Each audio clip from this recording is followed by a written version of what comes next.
the arterioles. The arterioles are what squeeze down and regulate flow to vascular beds. So those are the resistance beds. Number 3, which vessels in the body have the greatest cross-sectional area? That's an easy one. That's the capillaries.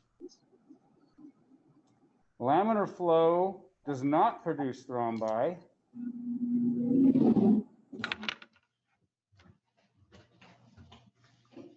Okay.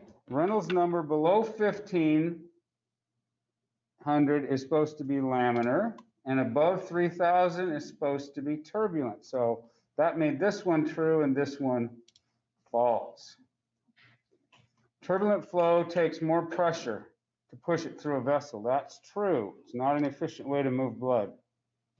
Fuseliers' law says if I double the diameter, so that's a factor of 2. The diameter is the one that's like diameter, radius. Those are the same parts of the formula. And so that would be 2 to the 4th, which is 16. Polycythemia is when you have a really thick blood, high hematocrit. So that makes your blood more viscous, thicker, harder to pump. So that's true. A bruit is the sound of blood flowing in the heart. That is not true. A murmur is heart sounds, and bruit is like carotids or anywhere else. If you have a dialysis graft and you hear it, that's a bruit. Quite a few people miss that one. So that one should be false. This one, 2 echoes are done on the same patient at different times. They're done to evaluate how bad the MR is. On the first one, the guy had a hematocrit of 44, and on the second one, he was anemic and he was 34. How would the anemia affect the regurgitation? So what did you guys think about that one? I got answers all over the board on that one. One of these questions was a toss. I tossed one, and I don't remember if this was the one. I can find out real quick here with a different part of the program. But so that's a lot of words. You're trying to boil down what am I really asking in all of that story. What I'm really asking is, if your blood is thinner, what does that do to the flow? Because here in the second one, he has thinner blood, so his regurgitation would be worse. That's what I was trying to ask in that wordy question. Fibrinogen is the thing that makes your RBCs elastic. There was a slide and we talked about it. You probably only need to know that this part of your life, and now you can forget it forever, because I never heard of this in clinical, but it was in the book and we talked about it, so there it is. Capillaries have a higher relative, this is the one that I think a lot of people, it was 50-50. Anyway, capillaries have a higher relative hematocrit. Well, relative hematocrit was when the blood, the RBC speed through the capillaries, so they have a lower relative hematocrit. So that's false. Good job. Are we doing the the presentation? Okay. Some of you guys got your speakers on and you're talking to somebody in the room. If you could just mute. You can keep your conversation going, but if it's not related to class, we don't need to hear it. Shear stress relates to the friction of blood on the endothelium. That's true. Bernoulli's law is relating to potential and kinetic energy. That's true. Fuseliers' law relates to flow through capillaries. That is false, because it's only on Newtonian blood, and when it behaves in a non-Newtonian fashion, like red blood cells, relative viscosity changing, that's not Newtonian. That was one that was missed by a few. The treatment for aortic aneurysm is placement of an exograft. That is not the case. It's an endograft, so that's false. And the innermost layer, I think everybody got all these, is the intima, the endothelium, or intima. The middle layer is the media, muscle layer, and the outside is the adventitia. And that was the test. Let's see if we got them all right. Oh, looky, we got them all right. Let's see, moderate. Quiz statistics. This is where I can go in and see how everybody did. On this test, the average was 90, and it was 85, and I went back and gave a curve of 5%, one question. So that was one of the highest averages of tests that I've given for a couple of years. So that was really good for you guys. This was the low score, these were the high scores, and there's the bell curve hitting in right around 90. These big green bar means everybody got it right. The distractors are the black ones. Some people chose some of those. I'll just scroll through these. Those look really good test results here. This is the one where a lot of people thought the bruit was the sound of blood flowing through the heart. They said, yeah, that sounds reasonable. That is not true. We already talked about that. Let's see. This is the one that was an even split, which was Poussier's law in the capillaries. That's the one I gave back as a curve. As I told you guys, if half the class misses any question, I will give it back. And the way I do that is I just give everybody a point. So if you got it right, then you got an extra point. For the first time, I'm allowing, this time with the software, I was putting those points in it. Some people got 105%. Like 5 people got 100% on the test, about 5 of you. And I thought, okay, well, they might as well get their bonus points, because if I don't give it to you, then you didn't get it. So some of you guys are starting off this class with 105% average. So congratulations. That'll give you a little cushion that you probably don't need if you're already at 105, but you have more of a cushion now. At any rate, that was it. So the rest of these were all good. These middle there, everybody got all those, okay? So that was a valid exam from a mathematical, or what they call a psychometrician perspective. Any questions about any of that? I know some people have been trying to ask questions and your mic is breaking up on our side. I don't know if it's really yours, but probably is, because mine works for everybody except a couple of you. All right. So, you ready to move on? We'll talk about this chapter for today. This might be, well, some people used to think this was the hardest chapter in this whole class because of all these ion things, but I don't know. This, it's not the easiest one. Maybe it is the hardest one. So what we're going to talk about today, what's going on with action potentials. We'll take a look at fast and slow cells. Basically, fast ones are the contractile cells and slow ones are the pacer cells.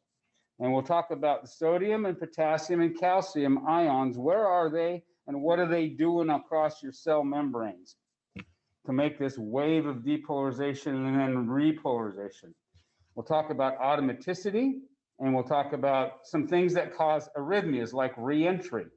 There was something in here that talked about triggered EADs and DADs. Those are kind of esoteric. We'll get into those more with the invasive guys when we do EP later in the program. I'm not gonna hit those too hard today, but I will spend a good amount of time on this review of surface EKG. So this is your first class you had with Scott Cutler, the arrhythmia review. And I want you guys to be able to look at rhythms and recognize them. In fact, this is a 20-question test. I just wrote it yesterday, and eight of the questions are rhythm strips. So you'll have a rhythm strip and you'll match.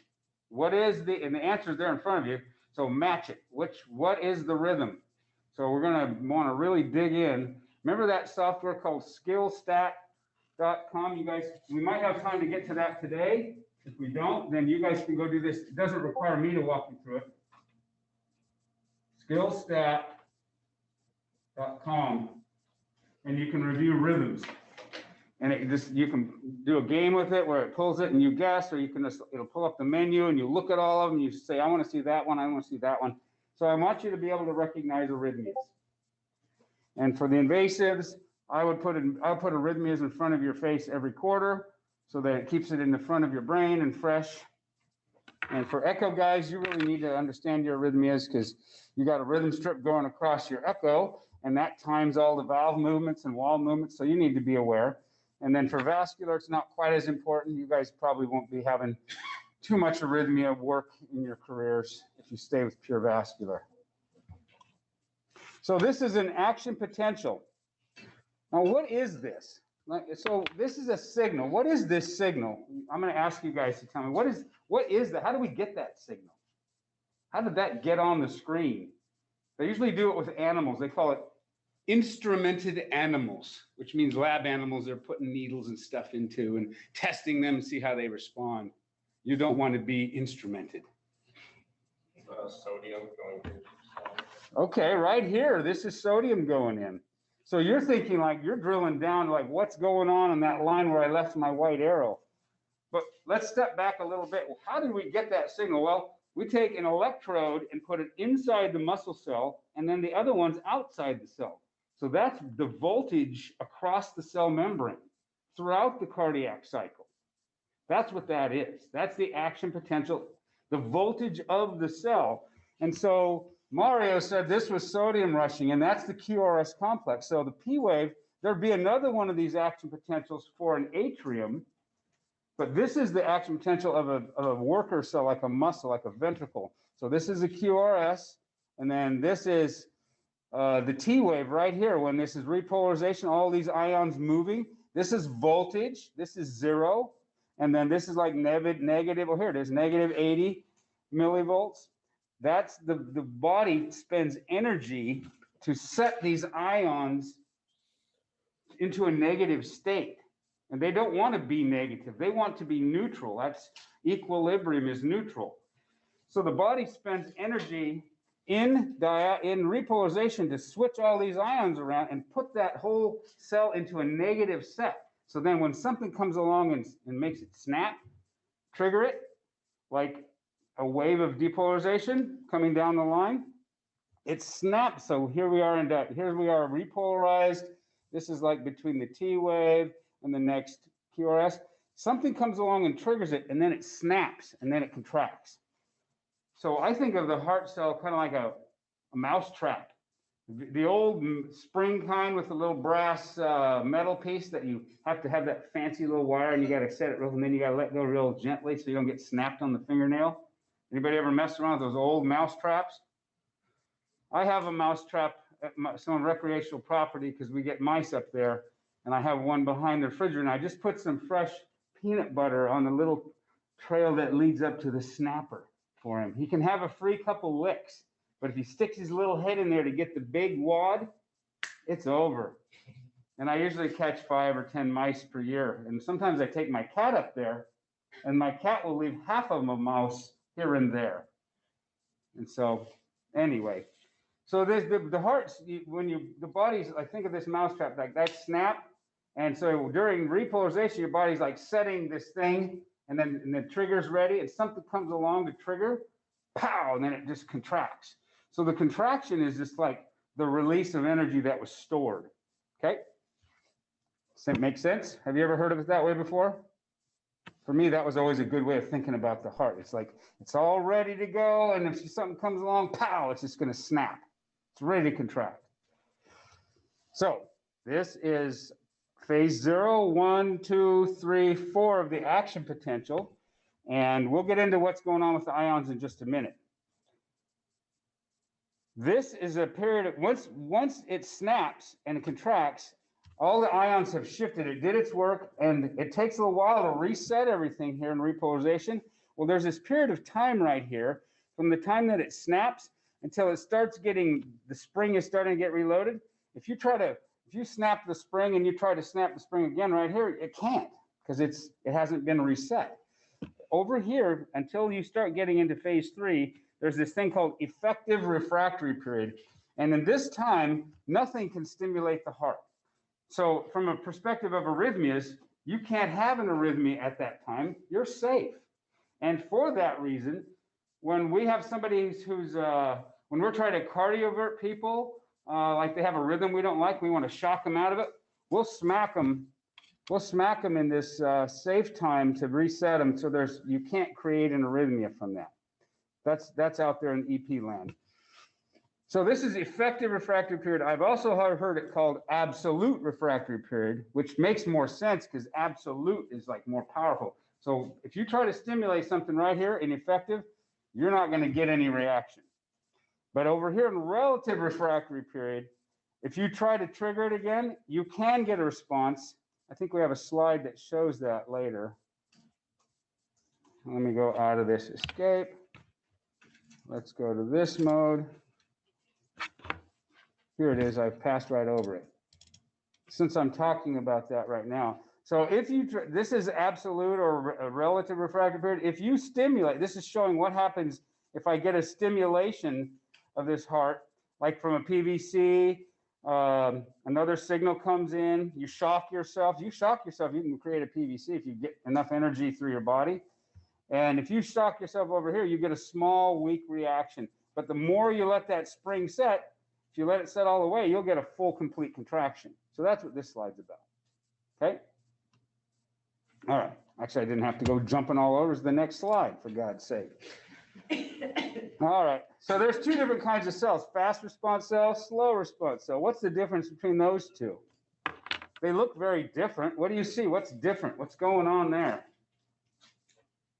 What did you guys read about that? What makes sense about that? I kind of said it in the outline when I introduced the outline today. Look at the way they snap. This one snaps hard. This one's kind of weak, like an upstroke. Is the fast response coming from the Purkinje fibers? Yeah, coming from the muscle cells and Purkinje fibers, things that go fast. This is like a worker bee, and this is like a pacer bee. Pacemaking cells, SA node, AV node, muscle cells, contractile cells.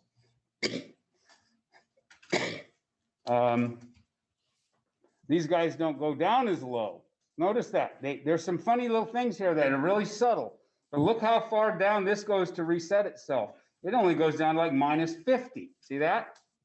This one goes down like -70, -80. So there's something that's not shown on here, but during this phase 4, there's a little bit of leaking of ions because they got pushed against gradients. They're really intensely set on the other side of the membrane, and they leak. And when they leak, this phase 4 actually slowly drifts upward. And when it gets to this certain magical line called threshold, it'll trip and go. And then it'll send everybody else around it into a contraction. That's the excitability. Whichever cell contracts first, all the ones around it will topple. And I think of that kind of like dominoes.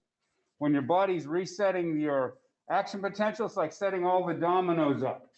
All this here is setting all the dominoes up. And then something comes along and snaps them, and then they knock one domino down. If they're close to the other ones, they will all fall. That's kind of what happens in your heart. You get a cascading wave of depolarization. And if you use the bundles of His and Purkinje system, you get that to go all around the ventricle, so they all almost go at the same time. If you have bundle branch blocks, that fast electrical conduction system is broken, and so it has to go cell to cell to cell throughout the muscle, and that's why you get a wide QRS, because it takes longer for those dominoes to go not down the highway, but just around the byways and cell to cell instead of through the specialized nerve conductions. Make sense? So that's a good explanation of why we have wide QRS with bundle branch blocks. Okay. Darren, So go ahead. I have a question about that chart. Shouldn't that be at -90? Well, different books will have different numbers. I've heard 70. This one shows 80. I hear 90. So whatever your negative is, that's your negative. How far down does your cell go to repolarize? Yeah, there. What is this line right here? It says it's more than 80. So we're not going to get worried about what number it is. It's down there around 80 zone, and that's negative millivolts. Okay. Next, I already showed you that. This is what I was kind of mentioning about these ionic concentrations and the body. So let's say, what is this? Let's take a look at this slide. So this is, you have sodium and potassium and calcium in your muscle cell. These are the 3 primary ions. There's also magnesium. There's other things. But these are the 3 big players for the ions that move around and make depolarization happen, a wave of depolarization. And this is extracellular in this column, right here, extracellular, and intracellular is right here. So these are inside your cell, and these are outside your cell. So if I talk about measuring your plasma, when we do a test before we take you to the heart cath lab, or you have a heart surgery or any kind of surgery, we'll have urinalysis, we'll do an EKG, we'll make sure your lungs are okay so that you can survive the surgery. We'll take your blood and we'll check for electrolytes. They call it the light panel. They call it a CBC, or anyway, they will check your sodium, potassium, and calcium. And if I measure that in your bloodstream, I'm measuring the plasma outside the cell, extracellular, not inside the muscle cell. So if I took your electrolytes, your sodium should be 145, your potassium should be 4, and your calcium should be 2. So this is the most important one right here, calcium or potassium. K plus is potassium. We measure your potassium because if that's out of whack, you're prone to arrhythmias and you're at risk for any procedure that we do. If your potassium's low, we can give you an IV with potassium. If your potassium is high, we can give you something that binds potassium and takes it out of circulation. But if your potassium is low or high, you're really at risk for ventricular arrhythmias. You have a low threshold for VFib. Your heart is very excitable. It's very like itchy and irritated. It'll get into arrhythmias very easily. So this is an important number. We screen every heart cath patient, and if your potassium's not right about 4, and that's millimoles per deciliter, actually says millimoles, that's concentration per deciliter per 100 cc's. That is something we pay attention to. But most of the time, the sodium's outside the cell, and the potassium's inside the cell. Okay, that's where the main, most of the potassium is inside the cell. Most of the sodium's outside the cell, and most of the calcium's outside the cell. So that's kind of where they live. So this graph, now don't freak out. It looks like it's pretty busy. We're just going to kind of like talk about this, and then we're going to make sense of this when we look at this next one. So I want you to pay more attention to this one. This is where the sodium, calcium, and potassium is throughout the action potential, when it's going in, when it's going out. But we're going to watch it. This is more details of what's going on because there's electrical and chemical powers that drive these. There's the action potential on 0. Sodium's rushing in. Like if we go to the next slide, sodium's rushing. This is outside the cell, and then up is inside the cell. So this doesn't say it. I must have cut off the edge of that graph from your book, but that's going in, and this is going out. Okay, and then calcium's coming in here. Okay. Oh, and then like somebody was saying, what about the millivolts? Well, like there's -90. We saw it -80 on the last slide. Don't worry about the number. I'm not going to ask you how many millivolts, but some people say -70.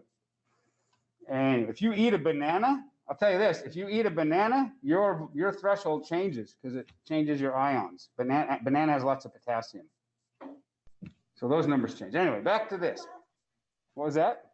Oh, I keep telling her to eat a banana. She doesn't like bananas. Banana has a lot of potassium. Well, what else has potassium? I don't know. Green vegetables. Spinach. There you go. Potatoes. Do the Popeye. Do the Popeye the Sailor Man thing. Squeeze a can of spinach. Okay, so sodium's rushing in. That's what causes, that's the big wave of depolarization, sodium rushing in through the cells. Then potassium gets pushed out right here. And then calcium comes in pretty heavily right here in the middle. Calcium is, if you think about the sliding, and Dr. Limegruber is going to go into this really heavy next week. He wanted me to set up the ion. He'll base his discussion on ion discussions, but he's going to get really heavy into what's happening at the cellular level. How does a contraction happen? And there's an actin and a myosin band of muscle fibers. These are your muscle fibers, and they slide. Well, when they get calcium in between them, they grab onto each other, and then they can hold and make a contraction. So calcium is what lets a contraction happen. Without calcium, the muscles can't connect, and they're just weak and flaccid, just wimpy. But you put calcium in there, and they get all rigid and hold on to each other. So here is when the contraction, think about QRS, this is when the heart is contracting. If you think about the Wigger's diagram, this is systolic, and this is diastolic phase right here. It almost goes up like the ventricle and down like the ventricle for filling. This is systole. It's doing its work. It's using its calcium. So then we had all that potassium leave. Now we got to get, we had all the sodium rush in. This doesn't show it too well, but right here, we got to get the sodium potassium pump has to start working. And we need to get the sodium out and the potassium back into the cell. We got to reset it. And so right here, have you guys heard of the sodium potassium pump? It doesn't go into it much in this, Next week, Dr. Lineberg will talk more about muscle contractions, but when you snap the spring, you let all the sodium out and the potassium, or sodium in and potassium out. Now you got to reset that spring with the sodium potassium pump. And Dr. Lineberg will talk about that and how digitalis affects that.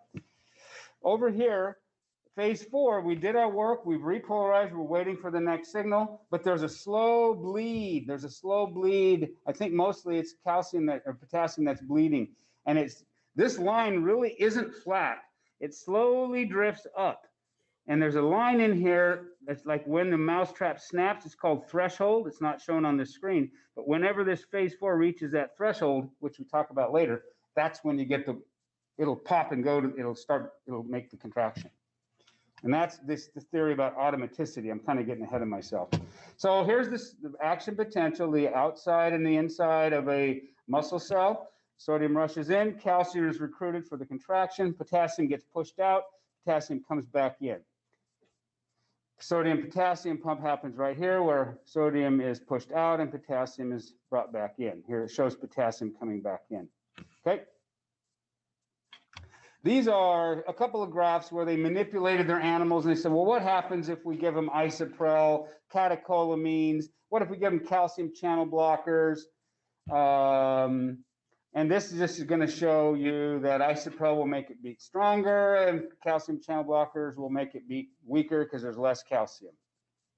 And this is another graph showing the action potential of a heart, and we gave it calcium channel blockers, different doses here, and then as we gave it higher doses of calcium channel blockers, there's less calcium in the cell, so there's less forceful contraction. And these are showing force. Contractile force, that's what this graph is in newtons, millinewtons. And if you keep giving calcium channel blockers, your force of contraction is weak, it's flaccid. That's what that's showing us. Okay. This says, what happens if I start manipulating your potassium? And let's call, so if I keep raising your potassium levels, then your baseline keeps rising towards, look here, the potassium's low, medium, high, higher, very, very high, and then back down to low. Watch what happens to this base threshold, this base negative millivolt. This is your repolarized number. Well, if you keep putting potassium, it keeps, potential. yep, and you keep raising that.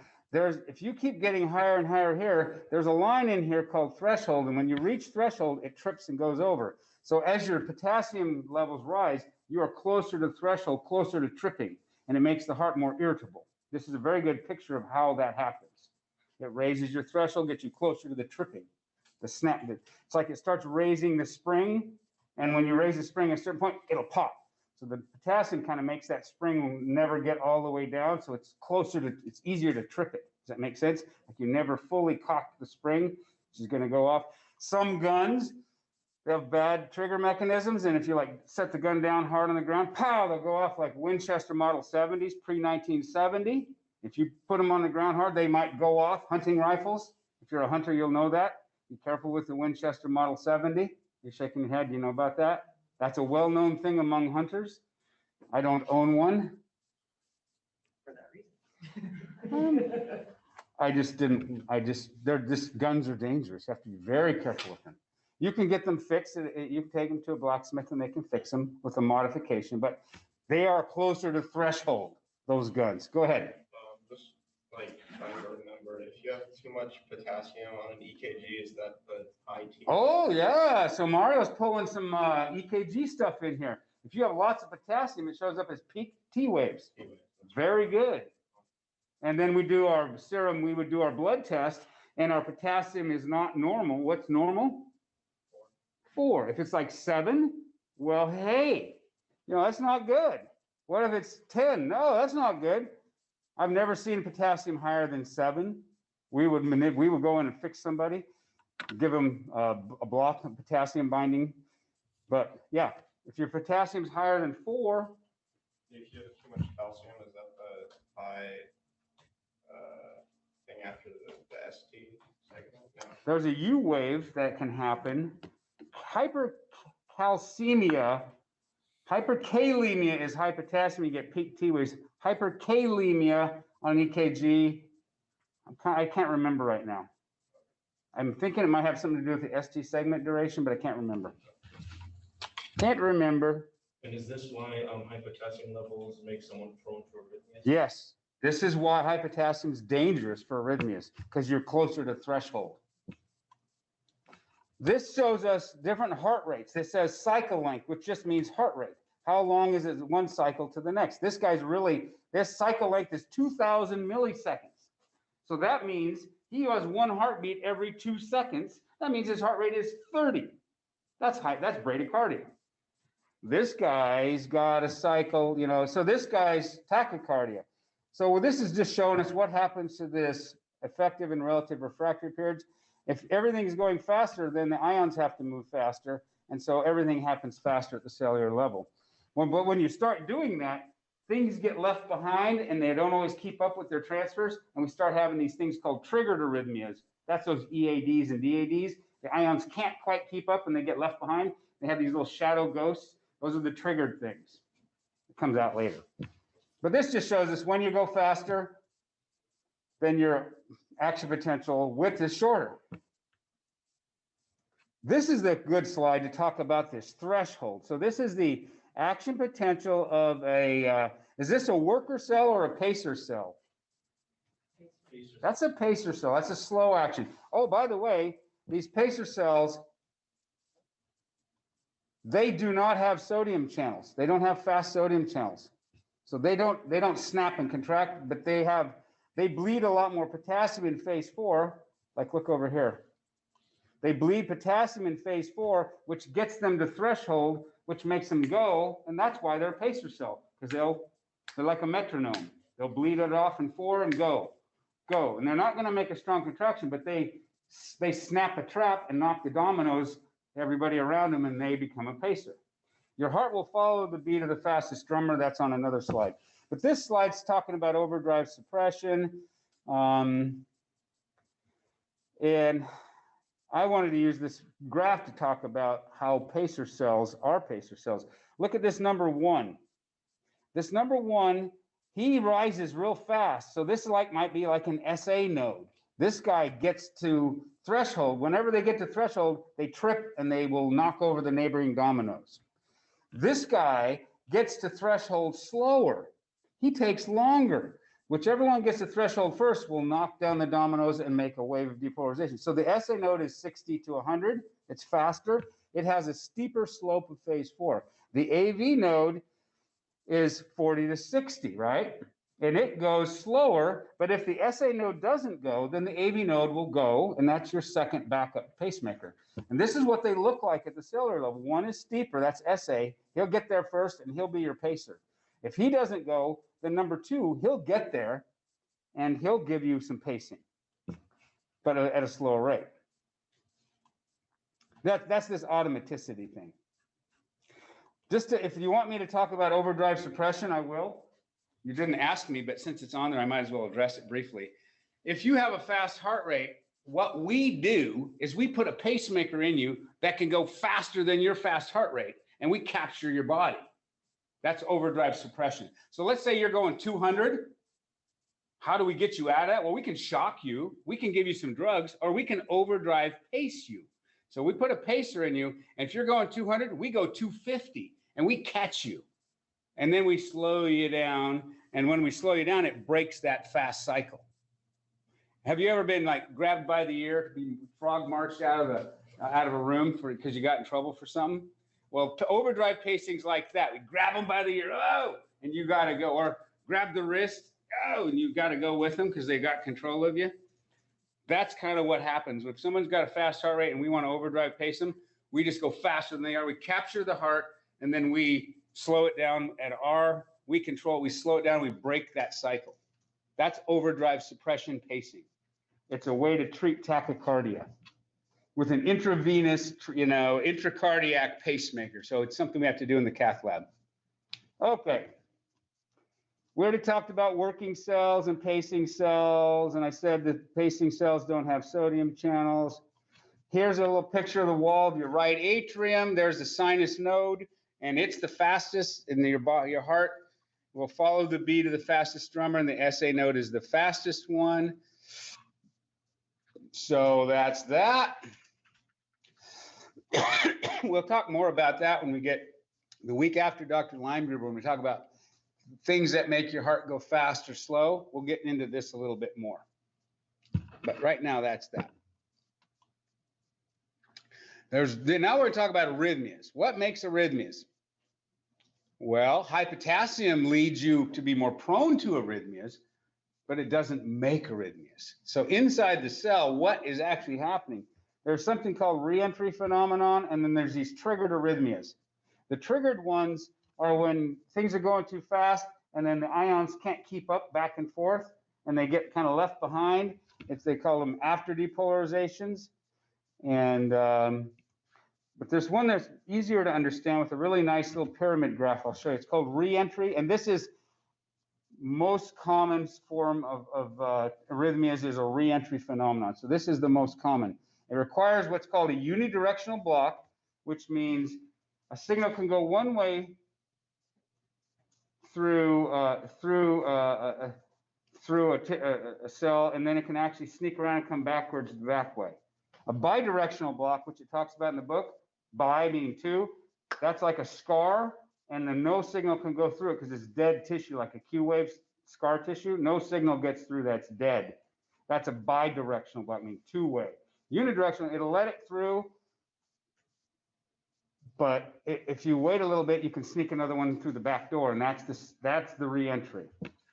And things that make unidirectional blocks are ischemia, inflammation, and some drugs. And here's a good little picture of it. So this is like your classic picture of cardiac muscle cell, and then the fibers split, and then they're all like all the dominoes are here, and the dominoes are here, and the dominoes, we're going to knock dominoes down and spread this wave out through the heart. These are the cells connecting to each other. And then there's some cross bridges.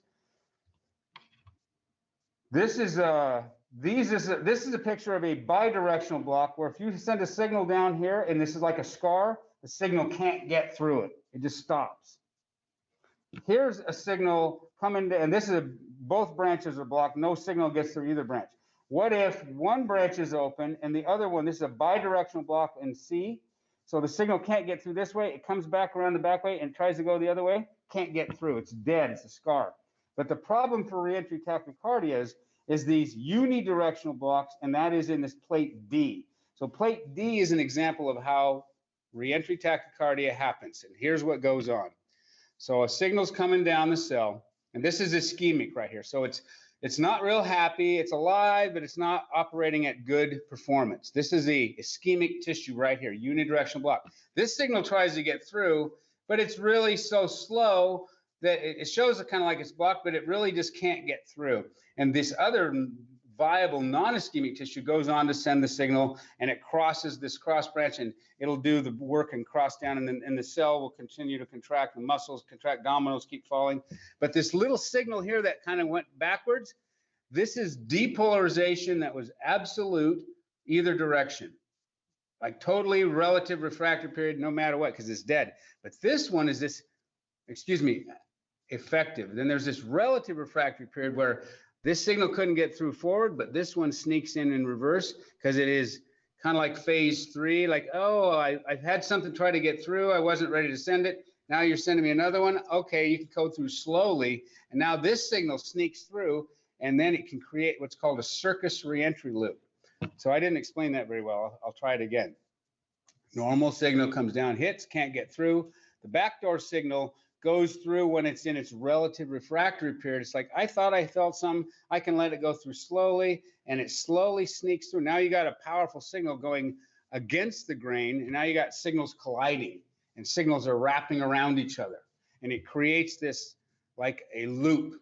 And it basically, that would be like your VTAC in the muscle. Boom, boom. It's like a little motor that, have you ever tried to start a lawnmower and the first time you pull it was boom, boom, boom, a couple pulls? Then you pull it again and boom, boom, boom, boom, and it starts up.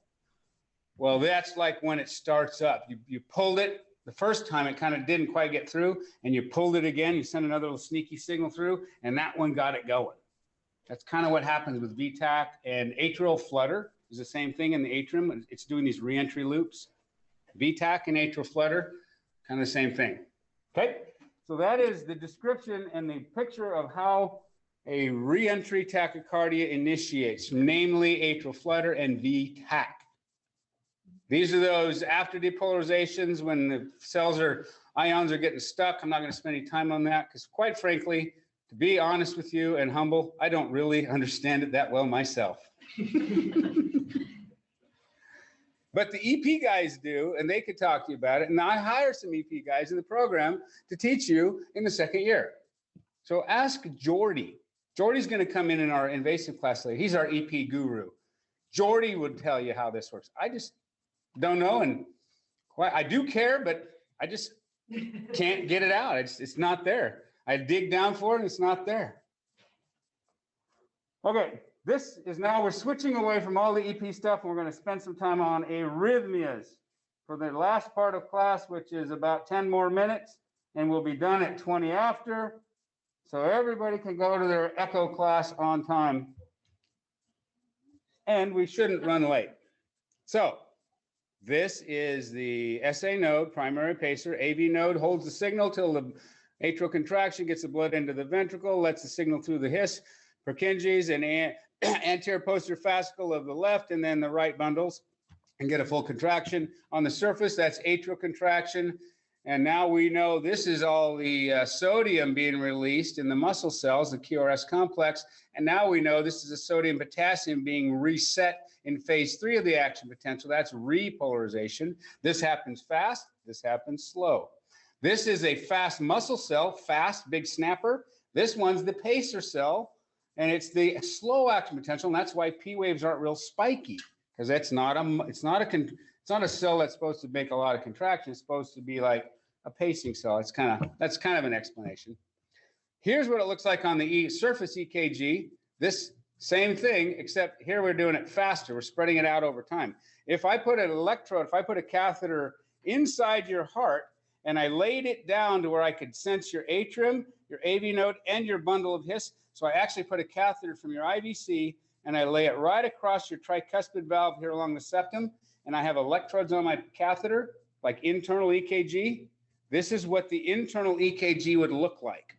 I'd have a big spike for the atrium, that's the P wave, and then I have this little tiny spike, that's the bundle of His sending the signal. So basically the P wave sent it to the AV node, and then once the AV node sends it through, it makes the bundle of His fire, and that sends it off to all the spark plugs in your ventricles. You'll never see an H, so that's an A wave, an H wave. And then when your ventricle contracts, what we see on the surface as a QRS, we call that the V wave. So inside, we call it A wave, H wave, and V wave. On the surface, that's the P wave and the QRS. You do not see the H wave on the surface because it's so tiny.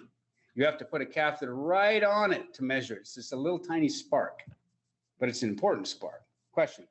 So when we're looking at the internal like that, and you have the AHV, or is the A wave and the V wave related to the hemodynamic A wave and V wave then? She's asked, that's a good question. So let's look at the timing. The A wave on an atrial trace is with the P wave. So it's usually right in here. It's after it.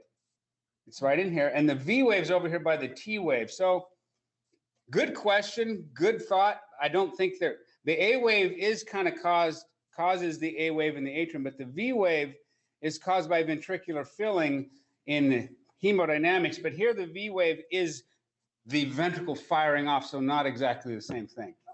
But good question. Now, you guys know your Einthoven's triangle and all your positive and negatives, and this shows us what normal axis would be. These all three should be positive, and the normal axis of your heart is over here. If it drifts to this way, it's left axis deviation, and that could happen with left ventricular hypertrophy. If it drifts to the right, that could happen with right ventricular hypertrophy. Or if you're a real tall and skinny person and your heart is vertical, that can give you right axis deviation with a normal heart. Did Scott talk about that? This is kind of important for us. Where's the deviation? Because it kind of tells us about major things that might be wrong with your heart. If you are pregnant and your fetus is pushing your heart, your diaphragm up, your heart's going to be vertical. So that'll tip it more this way, like that. So women who are pregnant in their third trimester are commonly having left axis deviation, and it's normal. Or if somebody who's very obese, they could have left axis deviation. It's not because they have left ventricular hypertrophy, it's because they're obese. Don't confuse obesity and pregnancy or you'll be in big trouble. And on that note, if somebody looks obese, you wonder if they're pregnant, but you just can't ask that question. You see a woman, she's got a big pooch. Oh, when's the baby? You can't ask that. That's a dangerous question. Do not go there. I'll leave that alone. I'll stay on track today. So these are rhythm reviews. This is normal sinus, 1 P for every QRS and a T. If it's faster than 100, it's tachycardia. And if it's slower than 60, slower than 60, it's bradycardia. This is not a very good example of sinus bradycardia because I don't see any P waves. I might call that a junctional rhythm. So I don't really agree with the author on this one. There's no P wave. Sinus brady is a P wave followed by a QRS. So that's, I think that's junctional. So I call bogus on that rhythm. But if you had a P wave in front of them and they were less than 60, then it is sinus brady. You guys with me? Next one, P wave, QRS, P wave, QRS. And then it says PACs and PVCs. Here's an early one. A P wave came early, then the body resets itself. There's just a calibration spike they put in there. So that's a PAC. It's narrow. It looks like the other ones. It just came early. And if it's preceded by a P wave, it's a PAC. If it doesn't have a P wave, then it's a PJC. This guy is early and wide, so it's a PVC. If it's really fast and narrow, then it's supraventricular tach. I can't really see P waves, but I think they're hiding in the previous T wave, so SVT. And if it's wide and fast, then it's VTach. If this VTach spins, gets big and gets small and gets big, that's torsades. Torsades de pointe, spinning of the ribbons, which is something different. It has more to do with magnesium problems, or this could be just a reentrant phenomenon from ischemia. If you have a quivering baseline and you have erratic QRSs, that's atrial fibrillation. If you have a quivering baseline and no recognizable signal, that's ventricular fibrillation. This one, you're alive, or this one, you're dead. Heart blocks. Now, if I go back here, I want to show you something. If I go into the EP lab and I start looking at the difference between A to H and then H to V, I can really start, I can really start sniffing out your heart blocks and see all these little extra A waves hitting in there. And then, oh, I have lots of P, I have lots of atrial activity. So in the EP world, we can really sniff out these heart blocks easier than the surface because we can really see what's going on down at the micro level. This is just heart blocks as first degree, long PR. Second degree is going to be dropped P waves. And then third is no relationship, AV dissociation. There's also a second degree that's a winky buck where the R wave gets longer and longer, PR gets longer and longer and drops. This says secondary heart block type 2, secondary heart block 2 to 1. So that's 2 P waves for every QRS. So that's secondary heart block type 2 at 2 to 1, where we don't have winky buck on the screen here, but that would be PR getting longer and longer and dropping, right? Okay. So that's a summary of everything we just talked about. I think you want to pay attention to where these ions are through the cycle, what they're doing. Don't worry about all those chemical gates and all that business. You should know the difference between a fast muscle cell and a slow pacing cell. If I ask you what is the basis of automaticity, what makes a pacer cell go, you'll say potassium's bleeding in phase 4, and as soon as it reaches thresholds, it goes. Whatever cell goes first knocks the other ones, so the body follows the fastest one. That's automaticity. You should be able to maybe understand this reentry phenomenon, the little triangle thing about it takes a unidirectional block, and those are present in ischemia. About half the test is going to be on arrhythmias, so review your EKGs. I'll just show you some EKGs, and I'll say, what is it? And this is going to be easier on this test because the answer's in front of you, as opposed to an EKG test where here's the rhythm, what is it? That's harder. So you'll have the answer in front of you, you just got to find it. And they're not hard, but I always think they're not hard. So that's not really a good gauge. That's it. 9:20. Conclusion. Anything else? So tomorrow's test is open from 6 a.m. to 6 p.m. and you can see your test results. So we will not be reviewing tests anymore. We'll just be letting you see them. Thursday, right? I'm sorry, Thursday. I said tomorrow? Bad mistake. Not Darren. tomorrow. Thursday. Test Thursday. I have a quick question. Can you please clarify which test that we were having in person on Thursday because of the fact that we have 2 tests? Is it this class that we have in person or is it your 138? So who's asking me? Amanda. Who's that? Amanda. It was Amanda from Tacoma. Coleman? Okay, so No, the it was. the 138 tests are always going to be online all quarter long, the physiology. These tests in this class are always online because there's so many of us, we can't really get together. Our heart cath class, the afternoon class, Tuesday, Thursday afternoon class, my 3 tests, the first one being this Thursday at 12:30, is live. Written test. Darren, Matching, short answer, short essay. Go ahead, question. Darren, can you hear me? It's Raphael from Tacoma. Yes, You I came in hear a you. little late. I don't know if you addressed this, but the 219 videos, Panoptos that you said were available. I couldn't get into them last night. There was no 134 134 Panopto binder for 2019. I saw them. Anybody else have a problem? Which one? Yeah, the people I spoke to in Tacoma couldn't see them either. Well, for you Echo guys, we're all done with this class. We're going to talk about the invasive class for a minute. Don't save it. So let's look. I'll show you. Let's just look. I looked and I saw them, but maybe I can go into